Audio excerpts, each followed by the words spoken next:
In 2013, President Xi Jinping announced the launch of his signature policy, the Belt and Road Initiative, which is the largest transnational infrastructure program ever undertaken by a single country. It aims to build out global infrastructure and boost China's influence around the world. Most of the countries that officially signed up are developing nations, many with the weakest credit ratings in the world. Since 2013, China's cumulative engagement on the project comes to $932 billion, which is made up of $561 billion in construction contracts and $371 billion in investments. China has built important infrastructure like power stations, airports, railways, and hospitals all around the world, but also more frivolous items like sports stadiums and expensive skyscrapers, which may not be as helpful in terms of development in poor nations. The overall initiative is hugely ambitious, affecting around 65% of the world's population, covering 1/3 of the world's GDP, and about a quarter of all of the goods and services that get moved around the world. Today, though, many of the loans financing these huge infrastructure projects are going bad, and they're going bad in record numbers. The total value of loans from Chinese institutions that had to be renegotiated in 2020 and 2021 rose to $52 billion, which is more than 3 times the $16 billion of the prior 2 years. Now, of course, a lot of this is to be expected, in particular due to the sudden slowdown that occurred due to the global pandemic. But the worsening situation in emerging markets right now means that China is not only dealing with its own internal credit problems, but also with its first international debt crisis. The project name, Belt and Road Initiative, is possibly a bit confusing, as the belt part of the project is a road, or at least land-based, and then the road part of the project is a sea route, but there you go. The overall idea is to build international trade infrastructure, both for the benefit of China and its trade partners, and it can be thought of as a Chinese version of America's Marshall Plan, but for the 21st century. The Marshall Plan was an American program to provide aid for the reconstruction of Western European cities, industries, and infrastructure, which were mostly destroyed during the Second World War. It aimed to remove trade barriers between European nations and to foster commerce between those countries and the United States. It was as much a political project as an economic one, as one of its stated goals was to halt the spread of communism in Europe, and it aimed to contain the Soviet Union and its Eastern allies. At the end of the Second World War, the United States was a manufacturing powerhouse with world-leading industrial capacity, which had only grown during the war. The saturation of the domestic market once the war was over, and the nation's inability to export its excess capacity meant that economic growth was starting to wane. The terms of the Marshall Plan stated that European countries receiving aid would have to accept American investment and import American goods. Financing Europe's recovery was not purely altruistic. It was beneficial to the United States as it provided a huge export market for the country. China found themselves in a very similar situation towards the end of the global financial crisis, where the global recession meant that export-led growth was no longer feasible. The Belt and Road Initiative was a way of sending Chinese goods and Chinese workers all over the world to build out trade infrastructure that connected China both to the mature markets of Europe and to the natural resource-rich underdeveloped countries in Asia, Africa, and later South America. We should note that the Marshall Plan, which was core to the regeneration of Europe after the Second World War, so a pretty large project, was 1/12 the size of what China plans with the Belt and Road Initiative. That should give you an idea of the huge scale of this project. Now, other goals underlying the Belt and Road Initiative were to restructure the Chinese economy to hopefully avoid what's known as the middle income trap, which is a theory of economic development where fast growing countries tend to lose their competitive edge in the export of manufactured goods over time due to rising wages. This happens before they're able to shift their economy to producing higher value goods and services, and it's the point at which many growing economies falter. The Belt and Road Initiative can be seen as partially being used to extend the length of time China can export manufactured goods, giving them more time to develop into more of a modern consumption-based economy. There are, of course, plenty of international criticisms of the Belt and Road Initiative, some quite naturally coming from competing countries, but also some coming from the countries that have received development loans from China. Many of the development projects around the world have been mired in corruption, and of course, this is almost impossible to avoid in emerging markets. Other criticisms have been that the projects are expensive and are built by a Chinese workforce that shipped in specifically for the project. Often the developers even ship in food to feed the Chinese workers. This lack of interaction with the local economy means that there's no boost in employment in the country in question, and there's no transfer of skills to the local workforce. Critics additionally argue that Belt and Road loans are sometimes extended at high interest rates for projects that fail to generate any returns for the economies that are left footing the bill. There are accusations of modern slavery associated with the initiative too, where many of the Chinese workers who are shipped abroad to work on these projects face inhumane treatment, poor living and working conditions, have their passports confiscated once they arrive in a country, and sometimes have their pay withheld. Some point at these projects as examples of neo-colonialism, using a tactic of debt trap diplomacy, where debt is strategically extended to poor countries who can then be held captive to Beijing's wishes and demands. There are sometimes unusual clauses in the loan documents requiring the borrowers to speak well of the Chinese political leadership, for example. Critics point to white elephant projects in places like Sri Lanka and Malaysia, arguing that these massive projects provided no real value and the accompanying debt is a burden to countries that were already in fiscally weak positions. Now, of course, others dispute all of these arguments, pointing out that many developing countries like Sri Lanka were already in debt to Western countries long before China turned up to build these infrastructure projects, and that only 10% of Sri Lanka's external debt is actually owed to China. Many developing countries, they argue, have huge infrastructure deficits and are in need of things like power plants, water supply, and transportation infrastructure, which no one else was willing to help them build. Now, China has also been accused of strategically using overseas financing to gain assets from developing countries. We should note that so far, in default situations, very little asset seizure has occurred, and China has in the past written off non-performing loans to countries like Cuba, Zimbabwe, and Ethiopia. On the other hand, Tajikistan reportedly signed over land and mineral rights to China in order to settle some of their debt a few years back, and a Chinese company has taken over the operation of a port in Sri Lanka on a 99-year lease after the country defaulted on payments. The debt issue is something that bothers many Chinese policymakers within the country too.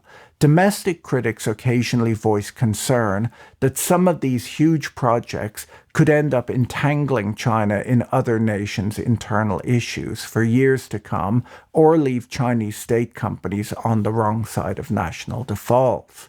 This is, of course, a growing risk right now. Sri Lanka is one of the developing countries that had hoped to benefit from the surge in Chinese overseas lending, but today a large number of failed projects such as the Lotus Tower, one of the tallest buildings in South Asia, stand as monuments to the malinvestment that occurred. the huge amount of borrowing and investment in Sri Lanka didn't yield any economic return to the country. Sri Lanka defaulted on its sovereign debt in May of this year, the first Asia-Pacific country to do so in over 20 years, and similar cases are likely to continue to crop up.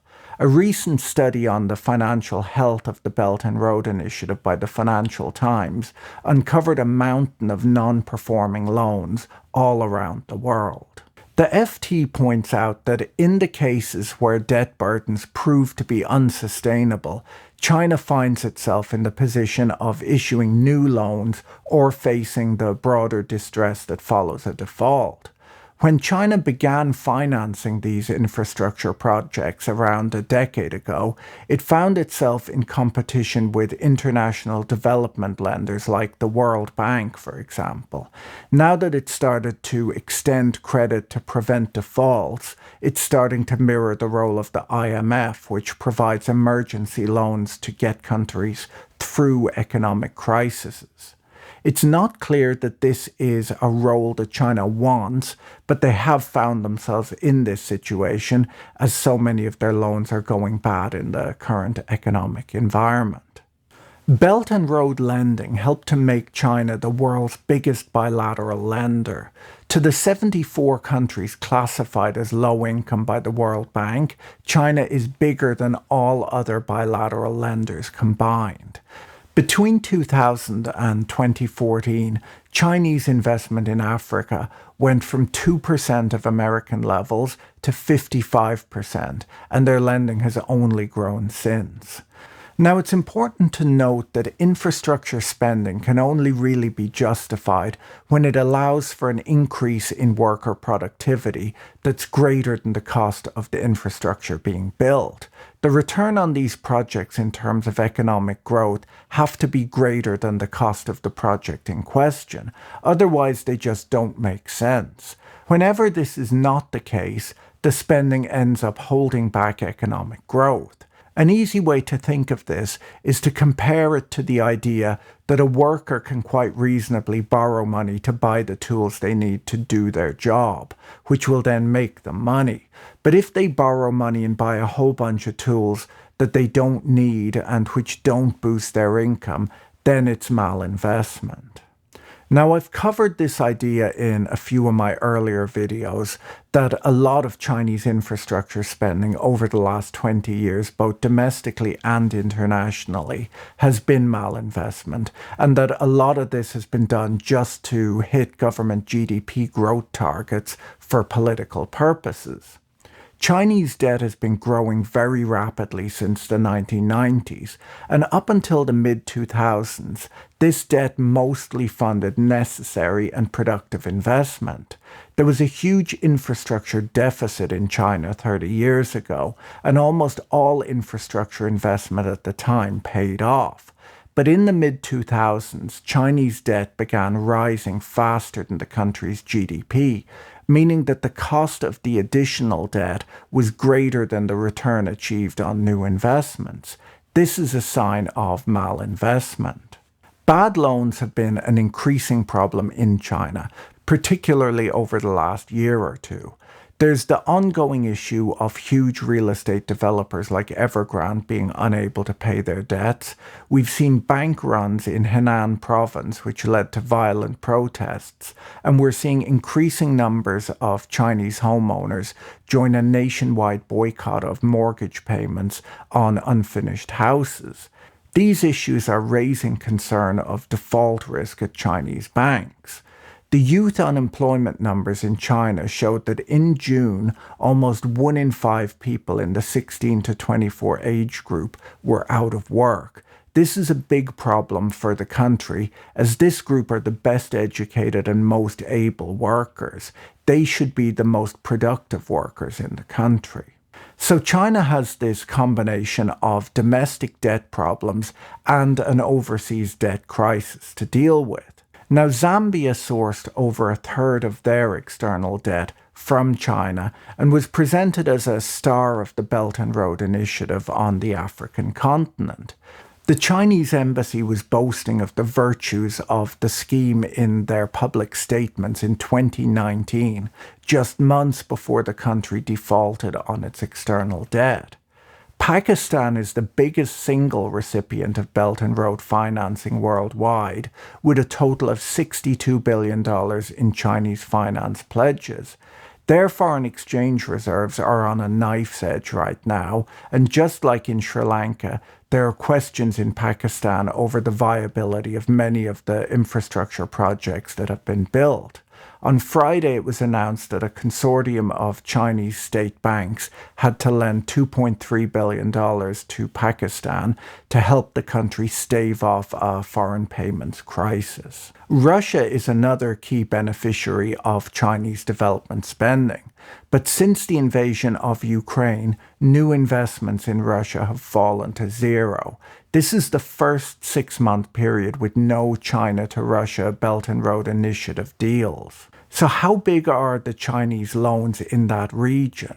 Well, since 2000, cumulative Chinese lending to Russia has been over $125 billion and mostly financed Russian state-owned enterprises in the energy sector. Total Chinese lending commitments to Ukraine are estimated to be around $7 billion, and these loans largely supported projects in agriculture and infrastructure. Chinese banks have made around $8 billion in loans to Belarus since 2000. So when it's combined, the three countries make up almost a fifth of China's overseas lending in the last 20 years. Their credit ratings are not improving. So from a Chinese perspective then, the Russian invasion of Ukraine means an increase in the risk of its overseas loan portfolio, as the geopolitical situation has pushed many of its debtor countries closer to default. Almost 60% of low-income countries around the world are now in debt distress or at high risk. As a result, China's state banks have found themselves exposed to a large amount of potentially distressed debt. Now, as bad as that looks, a significant portion of China's lending is collateralized, in particular the loans to commodity exporting nations. This means that these loans may be better than they at first appear, as they could be serviced through the proceeds of commodity exports. Russia is a great example of this. A large amount of Chinese lending to Russia was in the form of prepayments for oil deliveries through the Russia-China oil pipeline.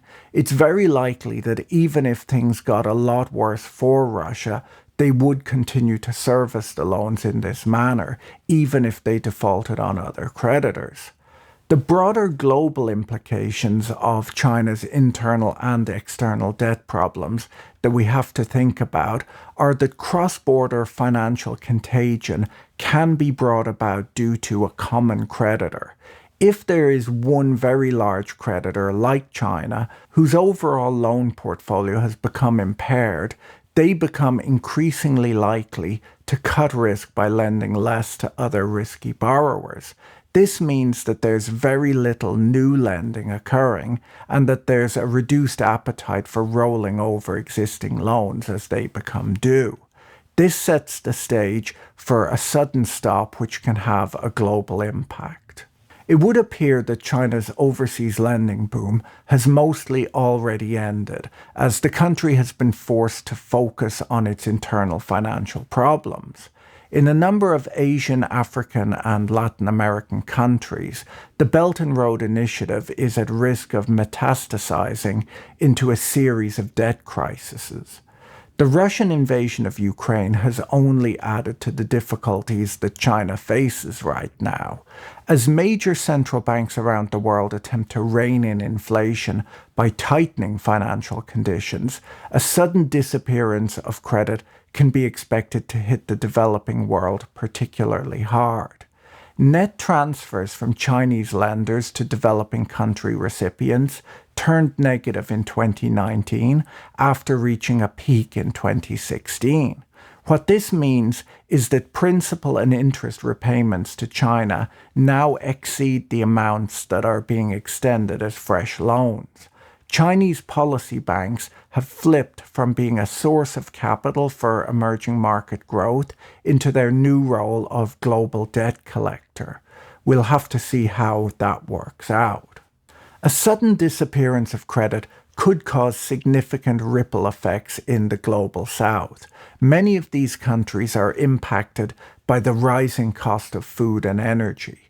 The Chinese loans tend to have shorter than typical maturities, meaning that they need to be rolled over more frequently. For many poor and highly indebted countries, this means a growing dependence on China at a time that China may be unwilling to lend.